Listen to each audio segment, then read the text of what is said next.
अस्सलाम वालेकुम। Lecture number 9 को स्टार्ट करने से पहले लेक्चर नंबर 8 का रिव्यू लेंगे।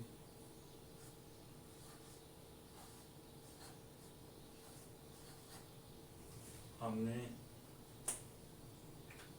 लेक्चर नंबर 8 में डिबगिंग फीचर ऑफ सी पर बात की। Debugging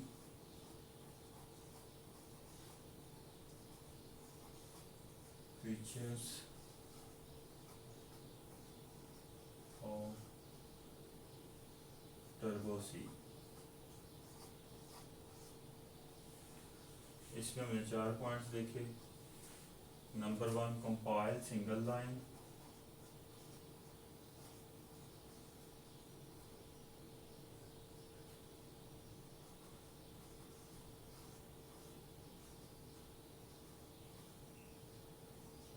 number 2, watches watch expression.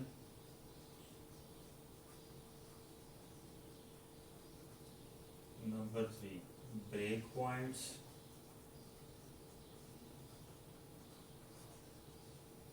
Number 4, evaluate, modify window.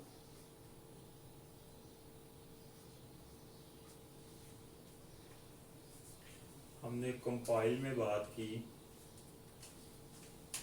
Compile single line में हमने कहा टर्बो सी का ये फीचर है, डिबगिंग फीचर है, जिसमें हम प्रोग्राम को लाइन बाय लाइन कंपाइल कर सकते हैं। फर्स्ट लाइन को कंपाइल कर लिया, सेकंड लाइन को, थर्ड लाइन को, फिर नेक्स्ट, इस तरह।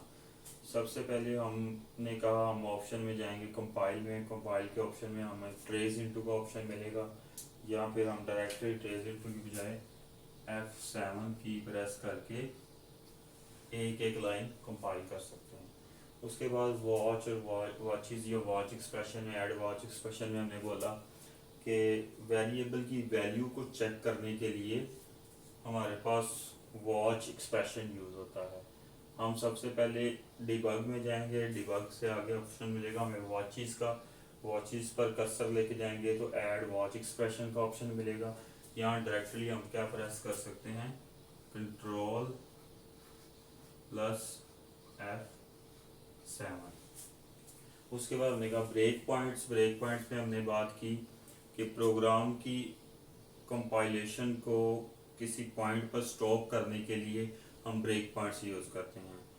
प्रोग्राम कंपाइल कर रहे हैं लाइन बाय लाइन, हमें पता है हमने पहली 15 से 20 लाइंस कंपाइल करनी है, उसके बाद वाला प्रोग्राम ठीक है।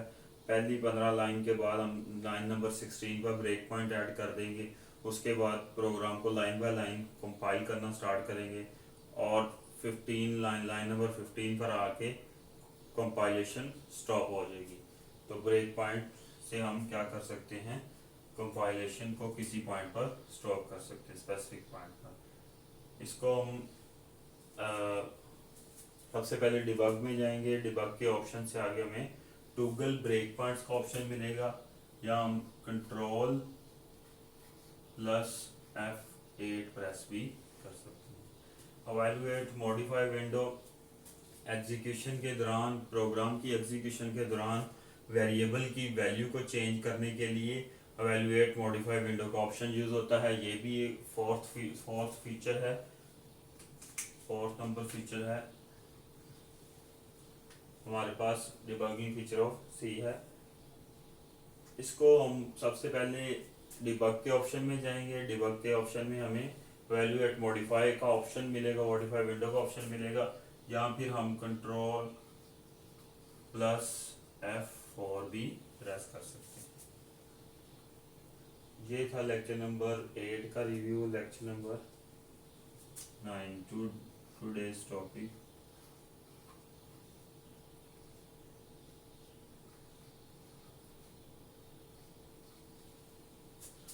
आज हम बात करेंगे स्ट्रक्चर्ड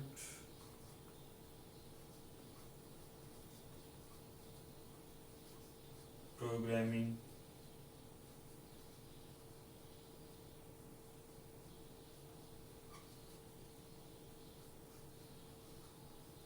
अनस्ट्रक्चर्ड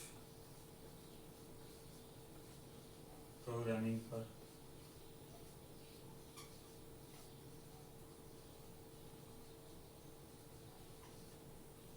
और नंबर 3 हम बात करेंगे steps involve in developing C programme.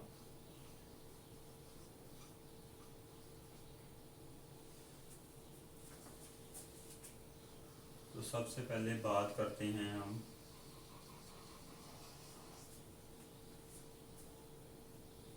Structure programming technique की।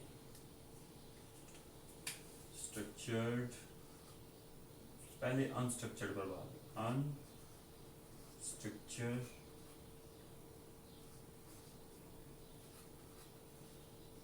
प्रोग्रामिंग।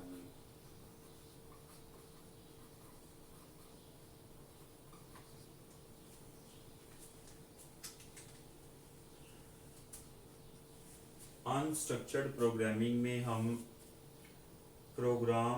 पूरे प्रोग्राम की लॉजिक को क्लासेस में डिवाइड नहीं करते, एक ही क्लास में एक ही प्रोग्राम में इम्प्लीमेंट कर देते हैं।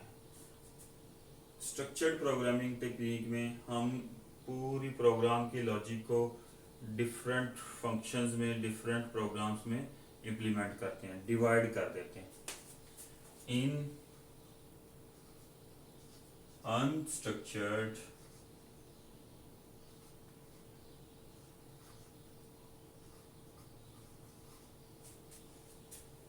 programming technique,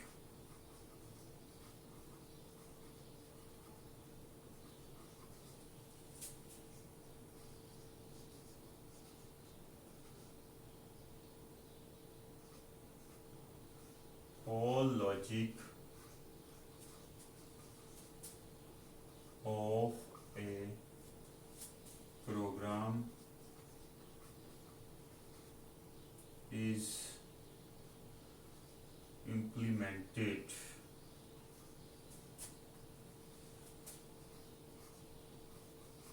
in single module. एक ही प्रोग्राम में, एक ही मॉड्यूल में पूरे प्रोग्राम की लॉजिक को हम इम्प्लीमेंट कर देते हैं। इसके बाद बात करते हैं हम स्ट्रक्चर्ड प्रोग्रामिंग की।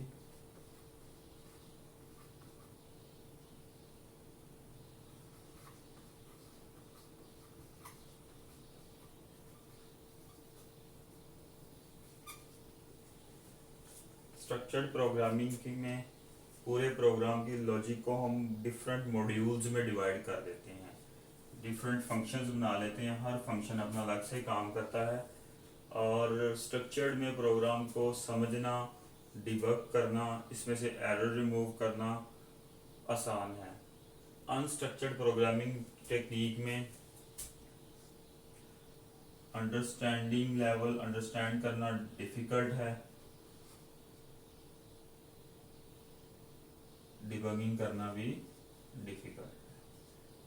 सबसे पहले ये देखना पड़ता है एरर कहाँ आया, उसके लिए हमें पूरा प्रोग्राम देखना पड़ता है। 10,000 लाइन का प्रोग्राम है तो पूरा रीड करना पड़ेगा। स्ट्रक्चर्ड प्रोग्रामिंग टेक्निक में हमें पता होता है इस मॉड्यूल में एरर आ रहा है, हम डायरेक्टली उस मॉड्यूल पर जाते हैं जो कि 4 से 5 या 10 लाइंस का होगा। उस मॉड्यूल की कोडिंग में हमें एरर रिमूव करना आसान होता है। In structured programming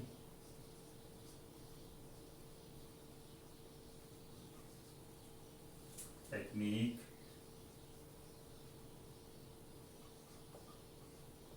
all logic of a program is divided into different modules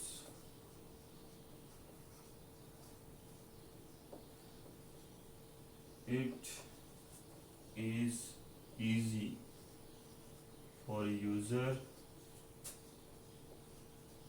to understand, modify और debug स्ट्रक्चर्ड प्रोग्राम। यूज़र के लिए प्रोग्राम, यूज़र के लिए, प्रोग्रामर के लिए स्ट्रक्चर्ड प्रोग्रामिंग टेक्निक में से स्ट्रक्चर प्रोग्राम को समझना, मॉडिफाई करना, उसमें एडिट करना, उसमें से एरर रिमूव करना आसान है। लेकिन अनस्ट्रक्चर्ड में क्योंकि पूरा प्रोग्राम एक ही इकट्ठा लिखा होता है एक ही मॉड्यूल में, उसमें से उसको समझना, उसको एडिट करना, उसको मॉडिफाई करना, उसको उसमें से एरर रिमूव करना मुश्किल होता है। अब हम बात करेंगे steps involve in developing C program. इसको हम एक डायग्राम के जरिए समझ लेंगे। मैं ज़रा रिमूव कर दूँ, पेस्ट ना दूँ।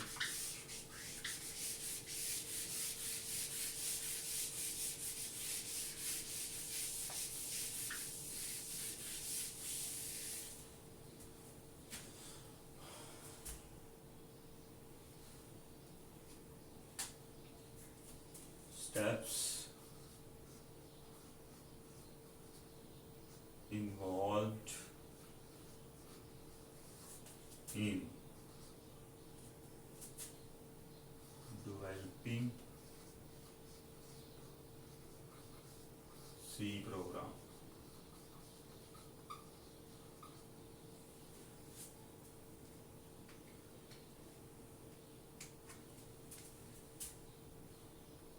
डायग्राम बनाते हैं, साथ साथ इसको डिस्कस करते हैं।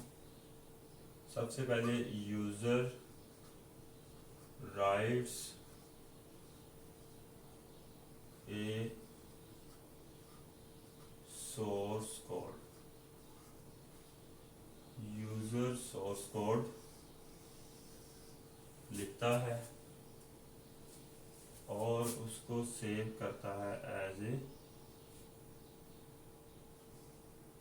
Source file.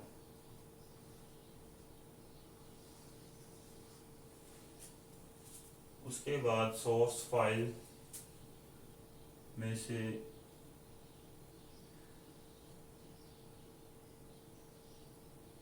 सोर्स फाइल को compiler attempts to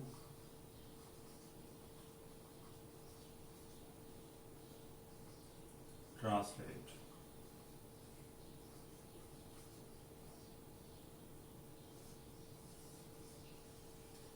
compiler translate करने की कोशिश करता है, उसमें से may be list of errors, एक एरर भी हो सकता है, लिस्ट ऑफ एरर्स भी हो सकते हैं।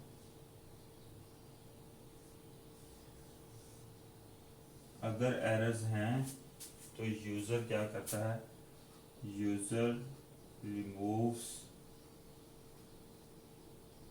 एरर्स।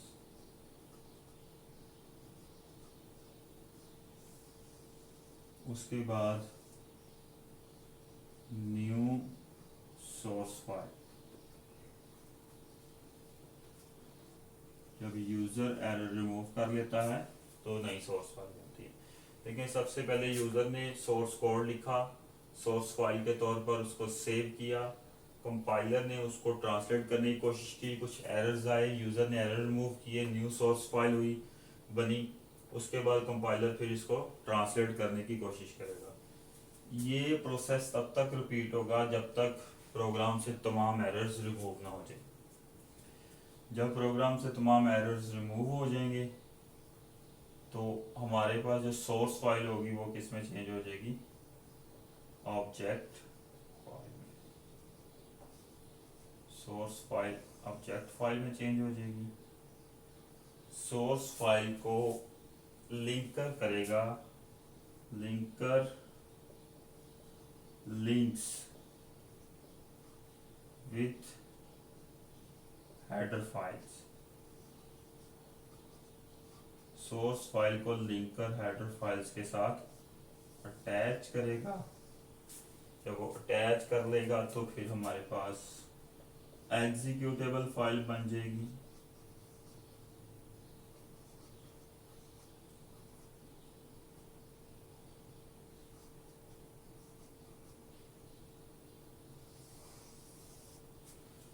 हमने लिंकर की डेफिनेशन में पढ़ा था, लिंकर एक प्रोग्राम है, सॉफ्टवेयर है जो कि ऑब्जेक्ट फाइल को लाइब्रेरी फाइल्स के साथ अटैच करता है और डॉट एग्जीक्यूटेबल फाइल जनरेट करता है।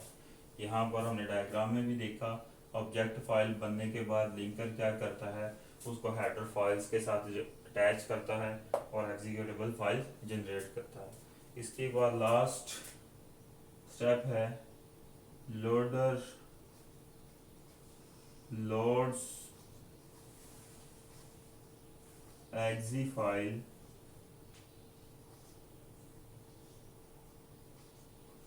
इन मेमोरी। लोडर एग्जीक्यूटेबल फाइल को मेमोरी में लोड कर देता है।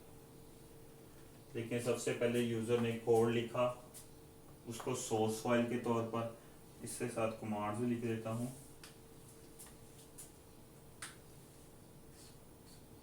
F2 प्रेस करके उसने सेव किया।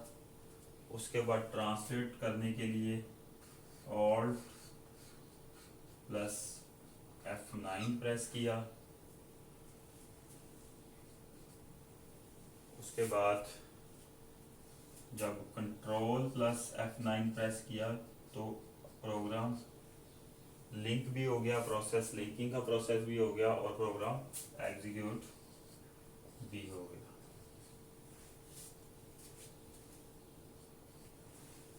तो हमने देखा आज के लेक्चर में structured programming technique. Structured programming technique में हमने कहा all logic of program is implemented in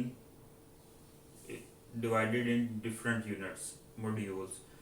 structured programming technique में हम प्रोग्राम की लॉजिक को डिफरेंट मॉड्यूल्स में, डिफरेंट यूनिट्स में डिवाइड कर देते हैं, छोटे छोटे मॉड्यूल्स बना लेते हैं, छोटे छोटे फंक्शंस बना लेते हैं, हर फंक्शन इंडिपेंडेंटली काम करता है।